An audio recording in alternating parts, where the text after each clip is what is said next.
दोस्तों, यदि आप एक भेड़ पालक हैं या फिर बकरी पालक हैं और आप जो है इस व्यवसाय में काफ़ी अच्छा कुछ करना चाहते हैं जिससे कि आपको आर्थिक फ़ायदा हो, तब की स्थिति में आप लोगों को दोस्तों 2 चीज़ों पर विशेष ध्यान देना पड़ेगा।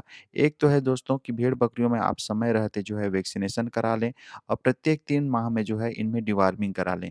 यदि आप इन दोनों चीज़ों को समय रहते करवाएँगे तो निश्चित तौर पर आप लोग जो है इस व्यवसाय में काफ़ी अच्छा लाभ ले सकते हैं। लेकिन दोस्तों यदि आप जो है इन दोनों चीज़ों को इग्नोर करेंगे तो निश्चित तौर पर आप लोगों को हानि होगी।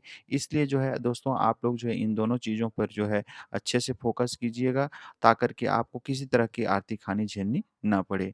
तो दोस्तों इसी तरह की जानकारी युक्त वीडियो देखने के लिए आप जो है चैनल को सब्सक्राइब कर सकते हैं क्योंकि मैं ऐसे वीडियो आप लोगों के लिए लाता रहता हूँ।